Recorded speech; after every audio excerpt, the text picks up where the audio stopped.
Om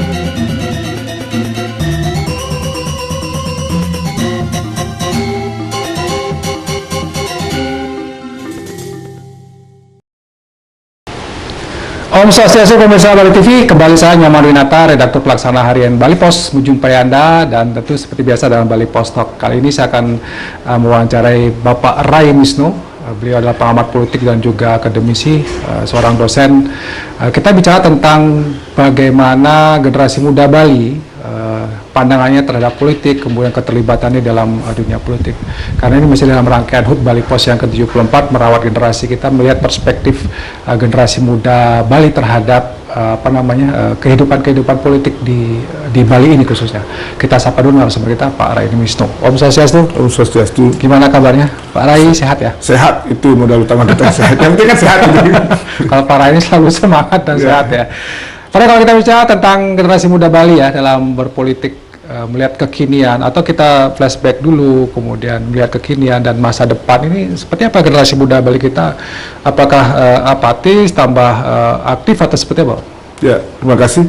Sebelumnya izinkan saya menyampaikan Dirgahayu Bali Pos yang ke-74, mudah-mudahan dalam masa yang sulit dan sekarang juga media banyak sekali media sosial, Bali Pos tetap jaya. Nah, kemudian Dirgahayu Republik Indonesia yang ke-77 tahun, mudah-mudahan bangsa Indonesia juga di zaman-zaman sulit sekarang ini, pandemi COVID walaupun sudah berlalu, kita membangun dengan semangat dan kita bisa berjaya juga. Bangsa Indonesia ini bisa berdiri tegak selamanya. Baik, Om Swastiastu. Yang menyambung pertanyaan Bung Winarto tadi, generasi muda dalam perpolitikan sekarang ini ya. Kalau saya melihat zamannya sekarang kan sudah berubah. Zamannya sekarang zaman media sosial. Sekarang anak-anak muda semua hampir pegang gadget. Jadi informasi itu sangat terbuka masuk ke otak beliau dan mereka baca ini. Nah, pada zaman media sosial sekarang ini, pemuda-pemuda yang kita lihat sekarang ini jauh lebih terbuka ketimbang masa kita dulu, masih sebelum masa-masa media sosial berkembang yang luar biasa ini. Jadi internet ini atau media virtual ini sangat berpengaruh terhadap cara pemuda kita berpolitik. Sangat dinamis. Sangat dinamis ya. Jadi sudah mulai ada keterbukaan, bahkan mereka sudah mulai terlibat secara aktif ya dalam dunia politik gitu ya. Ya betul. Jadi dalam dunia politik, pemuda-pemuda sekarang ini dengan tadi yang saya katakan, zaman virtualitas, zaman internet ini, informasi bisa mereka cari di internet, itu mereka membuka wawasan mereka. Bahkan cara-cara kita dulu berkampanye pun tidak seperti dulu lagi. Tidak mungkin kita lagi berkampanye di lapangan. Cukup sekarang kita berkampanye di media sosial. Karena anak-anak muda ini pasti akan mencari informasi apapun yang mereka inginkan. Dengan mudah mereka memegang gadget, mereka akan cari, dan banyak informasi yang didapatkan di media sosial. Tuh, hanya saja memang informasi yang di media sosial ini kan tidak semua benar kan itu kan, tapi memang informasi banyak. Pemuda-pemuda sekarang pun bisa menyaring informasi yang terlalu banyak ini, karena berseliweran informasi yang mereka cari. Dia mencari tentang politik praktis gitu. Mereka tinggal ketik aja, tapi informasi banyak. Kemudian yang mana yang baik, yang mana yang benar, yang mana yang salah, itu mereka harus pintar-pintar menyaring.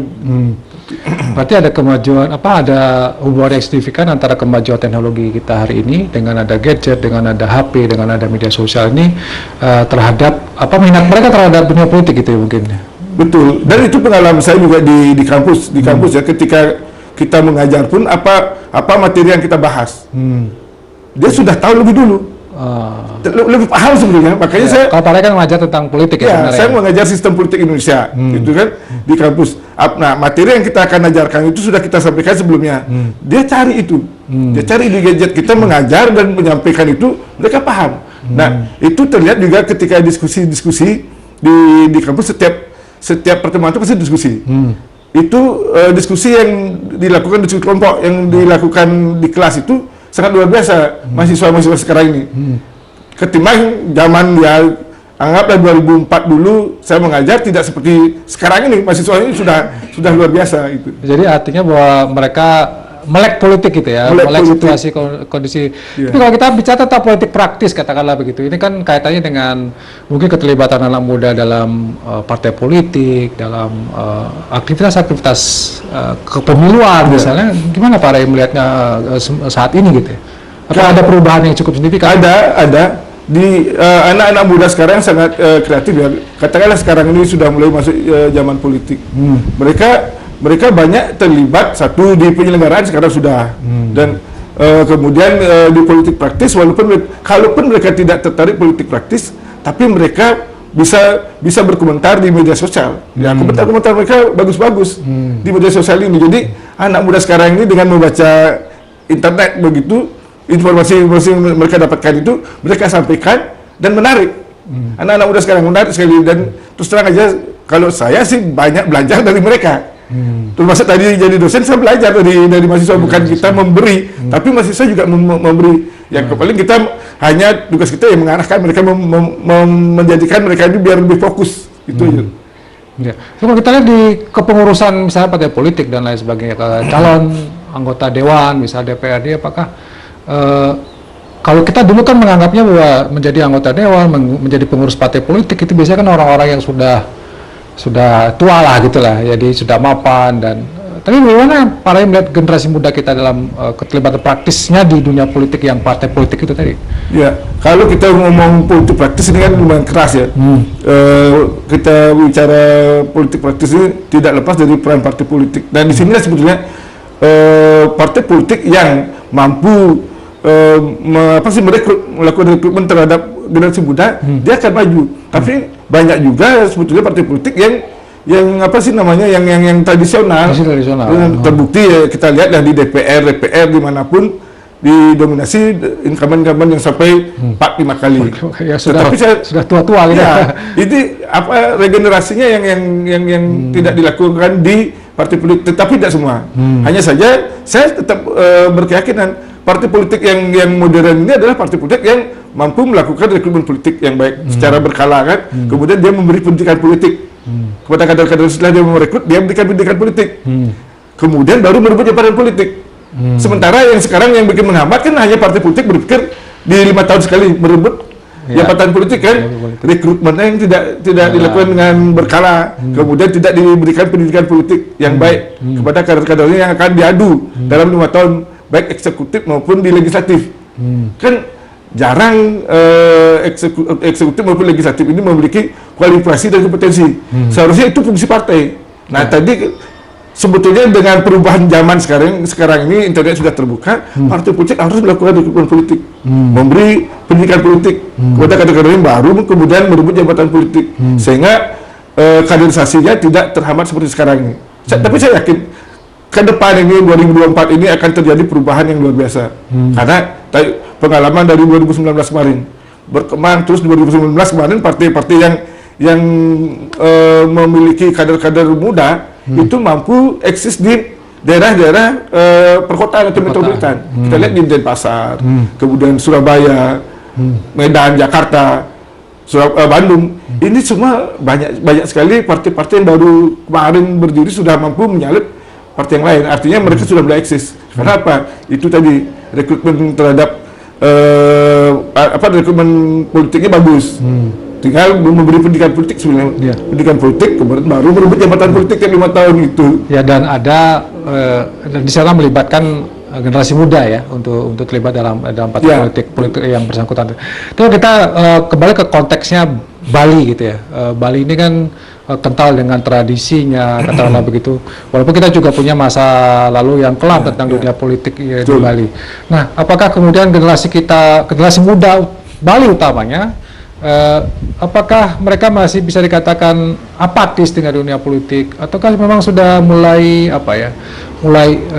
betul-betul terlibat dan menjadi bagian yang aktif dari politik ini, khusus konteksnya Bali? Kalau kita bicara di Bali ini kan, dalam sejarah Bali bahkan sebelum Indonesia merdeka, sebenarnya Bali ini sangat mewarnai dari segi politik, karena kita juga memiliki desa adat yang sangat luar biasa. Nah, kelihatan apatis di politik nasional ini karena kan itu tadi dia tradisi, culture kita beda. Tapi urusan politik kita sudah sebelum Indonesia merdeka sudah terlibat. Bahkan ketika Jepang ke Indonesia pun masuknya lewat Bali, dan luar biasa sebenarnya di Bali ini. Kemudian ketika Indonesia merdeka, kerajaan-kerajaan di Bali ini menyatakan bergabung dengan Republik. Ini kan perpolitik yang luar biasa. Padahal waktu itu tahun 45 Bung Karno menyampaikan kemerdekaan Indonesia, kita belum tahu apakah Indonesia ini bisa berdiri tegak atau tidak. Tapi kita sudah menyatakan bergabung dengan NKRI, terbukti. Kemudian revolusi yang luar biasa di Bali. Di seluruh Indonesia ini, Bali dalam urusan politik atau mempertahankan kemerdekaan Indonesia ini, revolusinya luar biasa. Ada 1.372 pahlawan kita yang di Margarana atau di Pajacatirta. Itu bukti otentik kan. Nah kemudian itu banyak juga orang anak muda sebenarnya. Banyak anak muda waktu itu pejuang-pejuang kita umurnya ya 14 tahun, 15 tahun.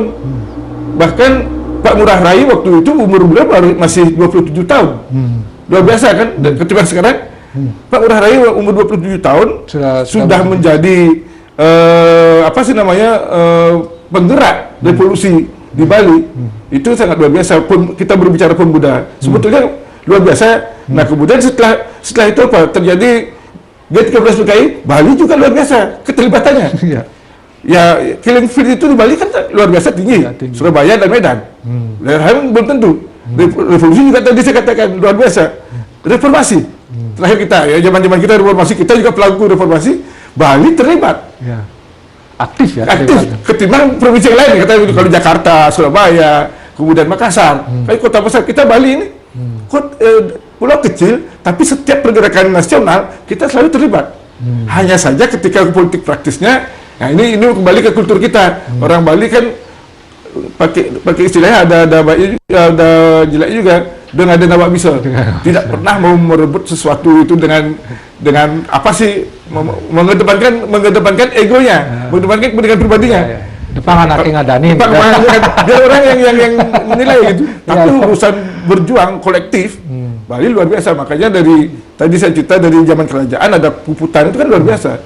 Sebelum Indonesia merdeka. Sudah berani melawan Belanda ya. Itu luar biasa. Tapi urusan pribadi orang Bali itu karena merebut jabatan politik dianggap sebagai hal yang lebih sifatnya pribadi gitu. Kekuasaan pribadi. Betul, pribadi. Depan anak yang ada biar orang yang lain yang kecuali orang menunjuk kita untuk itu ya. Itu orang Bali. Benar, dalam politik modern mungkin itu agak kurang tepat gitu ya. Iya, betul. Makanya itu kultur orang Bali yang tidak mau merebut untuk kepentingan pribadi, tapi kalau untuk kepentingan kolektif nasionalis, luar biasa gitu ya. Dan Bali tercatat dalam sejarah. Gitu kan.